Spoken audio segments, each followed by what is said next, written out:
guys, this is Shilpa Singh Rajput. Namaste guys, this is Krishnakant Singh. हर हर महादेव। ये गाना है खेसारी लाल यादव जी का और इसका सबसे ज्यादा हमसे रिक्वेस्ट हो रहा था इस सॉन्ग का। तो वीडियो को स्टार्ट करते हैं, देखते हैं इस वीडियो को और हम लोग भी इसमें झूमते हैं। तो गाइस ओरिजिनल वीडियो की लिंक आप लोगों को मिल जाएगा डिस्क्रिप्शन में, जरूर जाके आप लोग चेकआउट कर सकते हैं। तो हेडी को 1 2 3 एंड स्टार्ट। तो वीडियो को स्टार्ट करते हैं, देखते हैं इस वीडियो को और हम लोग भी इसमें झूमते हैं। तो गाइस ओरिजिनल वीडियो की लिंक आप लोगों को मिल जाएगा डिस्क्रिप्शन में, जरूर जाके आप लोग चेकआउट कर सकते हैं। तो हेडी को 1 2 3 एंड स्टार्ट। अरे एक है सरिया ते पढ़ाई लिखाई ना करबे मर्दे, दिन भर गांव के लोग फोन के संगे घूमत रहता रे। बाबूजी कैरेक्टर पर दाग मत लगाई, अभी देवघर जाइबे वरदान मांग के आई। ठीक है बा जो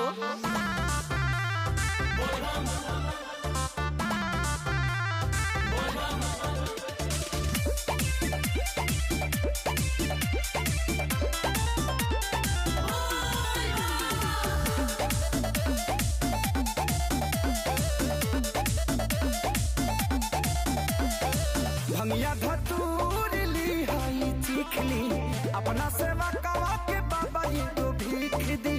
बाबा मजबूरी बुझना तो बाप बड़ा मारी। भंगिया धतूर ली हाई चिखली, अपना सेवा कवा के बाबा ये तो भीख दी। हे भोले बाबा वरदान मांगती। हम तुम्हारी तपस्या से प्रसन्न हैं, बताओ तुम्हें क्या चाहिए। 3 चीज, एगो नारी एगो गाड़ी नोट छापा का मशीन। एगो नारी एगो गाड़ी नोट छापा का मशीन। एगो नारी एगो गाड़ी नोट छापा का मशीन। ओम नमः पार्वती पतये हे गौरा मैया तोहर पदतनि पयिया, हमहु बर मांगतनि दिन। हम तुम्हारी तपस्या से प्रसन्न हुए बालिके, बताओ तुम्हें क्या चाहिए। सुन घर एगो बर एगो वाशिंग मशीन। बालिके, ये वॉशिंग मशीन क्या होता है। माते ई आधुनिक युग के कपड़ा धोए वाला मशीन ह।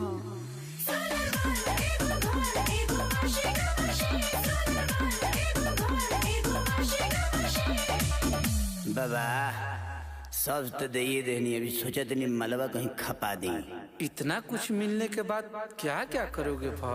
सुनी बाबा, लेबे जात बानी हम तो मोहल्ला करिया ये बाबा। चढ़े खातिर किनबे अबकी फॉर्च्यून रबड़िया ये बाबा। देनी लौटाई हम दुखवा के दी। बालक तुम लालची हो क्या। बाकी लोग हरिचंद्र थोड़ी आइल बा, छोड़ी अब हमके दोसर बर देती हटाई। क्या अमर पाली जैसन साली होखे मौगी के बहिन। अमर पाली जैसन साली होखे मौगी के बहिन। अमर पाली जैसन साली होखे मौगी के बहिन।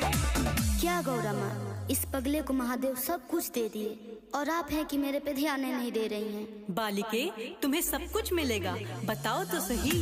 Thank you so much Gaura माँ, तोहरा जैसन के होना।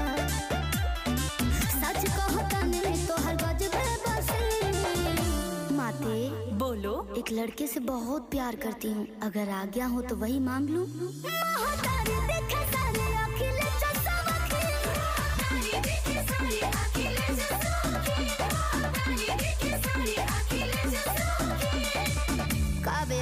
तारा का ढेर अब जी म्यूजिक के साथ कोलैब कर लिया है, ऐसा लग रहा है। और अब केसारी ने भी एक चीज नोटिस कर रहा हूँ मैं, सोना पहनना स्टार्ट कर पहले से पहनते हैं ना। नहीं, मैं तो अभी रिसेंटली देख रहा हूँ कि थोड़ा ज्यादा पहनना शुरू कर दिया। बहुत ज्यादा सोना, फिर वैसा ना हो जाए इनकम देखते रहना पड़ जाए। नहीं वो गोल्ड मैन जैसे होते हैं ना, 2 बंदे घूमते रहते सोना पहन के। हाँ बहुत ज्यादा वैसे ना।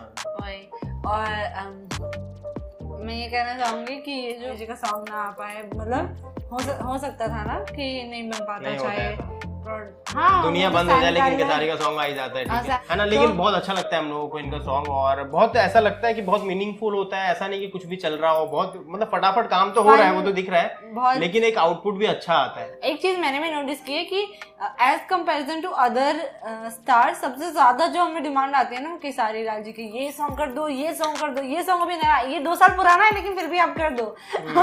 तो ऐसे होता है, बहुत ज्यादा रिक्वेस्ट आती है। तो अभी हम 2 साल पुराने सॉन्ग्स करने के लिए भी लाइन में डाउनलोड करके बैठे, इतना सारा सब करना है हमें रिएक्शन। तो गाइस, मैं एक चीज मैं ये भी जोड़ना चाहूंगा कि कोई भी रिलीजन और रिलीजन के अंदर एक चीज ये देखने के लिए मिलती है, उसमें बहुत सारी चीजें ऐसी होती हैं जो कि आपको बूढ़ पुरानिया कहते हैं, हमारे वहाँ में बूढ़ पुरानिया लोग ने जो कही है बातें या फिर जो चीज चलती आ रही है, हमें अब भी भले उसका लॉजिक समझना है, क्योंकि अब हमारे पास गाड़ी घोड़ा सब कुछ हो गया, उस टाइम के लोग पैदल ही चल के जाते थे, लेकिन ये सब चीजों का बहुत ज्यादा बेनिफिट होता है, जैसे कि व्रत रखना होता है, उपवास करना पड़ता है, फिर कहीं चल के धाम पे जाना पड़ता है, तो उसके अलग अलग लॉजिक होते हैं। हम लोग पूरा महीना काम कर रहे हैं, कुछ कर रहे हैं, यहाँ वहाँ बिजी है, या फिर ज़्यादा उठना बैठना नहीं होता, ज़्यादा दौड़ना भागना नहीं होता, पेट निकल जाता है, ये निकलता। एक महीना लोग कितना किलोमीटर चल के पैदल जाते हैं, जिसमें लोगों ने कपड़े भी कंफर्टेबल ही पहने, ऐसा भी नहीं जीन्स एकदम वो टाइट टाइट कपड़े पहने, सबने कंफर्टेबल कपड़े पहने कॉटन के, आराम से चल के जा रहे हैं, पसीना हो रहा है, बॉडी थक रही है, फिर रात को खा रहे होंगे कुछ, फिर सुबह उठ के वापस चलने लग जा रहे होंगे,